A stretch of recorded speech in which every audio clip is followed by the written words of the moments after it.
Telugu cinema చరిత్రలో villain, comedy, character artist, నాయకుని పాత్రలు అన్ని కలిపి ఒకే రూపంలో కనిపించే నటుడు ఎవరైనా ఉన్నారంటే అది కోటా శ్రీనివాసరావు మాత్రమే. ఒకసారి ఆహనా పెళ్ళంట, హై హై నాయక, శత్రువు, మామగారు, జంబలకిడి పంబ, ఆమె, గణేష్ ఇలాంటి సినిమాలు గుర్తు తెచ్చుకోండి చాలు, ఆయన నటనా జీవితం మనకు కళ్ళకు కట్టినట్లు కనిపిస్తోంది. అసలు జంబలకిడి పంబలో ఆయన చేసిన రోల్ సూపర్.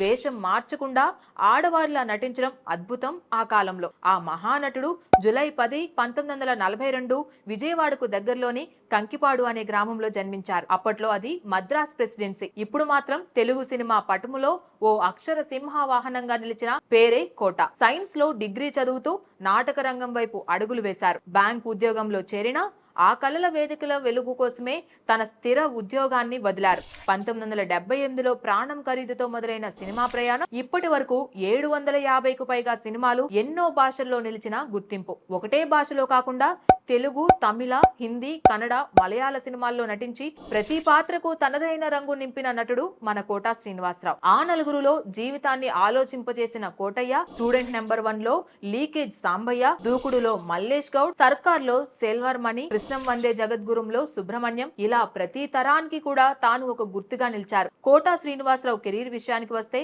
అది కేవలం నటనకు మాత్రమే పరిమితం కాదు.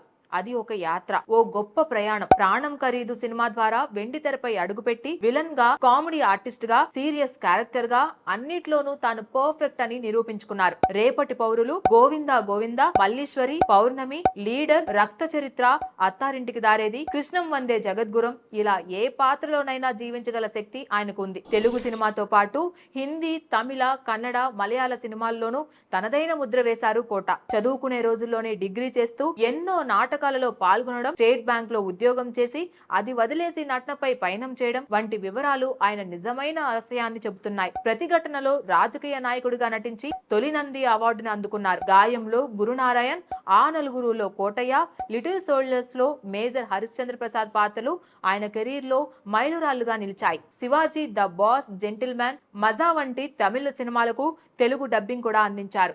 మద్యం తాగడం విషయంపై కూడా కొన్ని గాసిప్స్ వచ్చినా డైరెక్ట్ అనుమతిస్తేనే తాగి నటించేవాడినని ఆయన స్వయంగా చెప్పడం విశేషం. 2023లో ఆయన మరణించారన్న ఫేక్ న్యూస్ చుట్టుముట్టినప్పుడు స్వయంగా వీడియోలో నేను బాగున్నాను అని చెప్పిన తీరు ఆయన జీవితానికి ప్రతిబింబం అని చెప్పొచ్చు. డెడికేషన్, డిసిప్లిన్, ప్రేక్షకుల పట్ల గౌరవం అన్ని ఆయనలో పగడ్బందీగా ఉన్నాయి. 750కి పైగా చిత్రాలు, 9 నంది అవార్డులు, పద్మశ్రీ, సైమా అవార్డు ఇవన్నీ కోటా గారి నటనకు వచ్చిన గుర్తింపులు మాత్రమే. కోటా 1999లో విజయవాడ ఈస్ట్ నుండి ఎమ్మెల్యేగా గెలిచి ప్రజాసేవలో కూడా తన వంతు పాత్ర పోషించారు. కానీ ప్రజలతో కాంటాక్ట్ కోల్పోయారని విమర్శలు రావడంతో 2004లో బీజేపీ టికెట్ ఇవ్వలేదు. అయినా ప్రజల గుండెల్లో ఆయన ఒక నాయకుడే. జన్మదిన శుభాకాంక్షలు కోటా గారు. మీ నటన మా గుండెల్లో నిలిచిపోతుంది. మీలాంటి నటులు కాలంతో కూడి మా అందరిని అలరిస్తారని కోరుకుంటూ జన్మదిన శుభాకాంక్షలు కోటా శ్రీనివాసరావు గారికి. Please subscribe to the channel and download the Politicos app from the links in the description.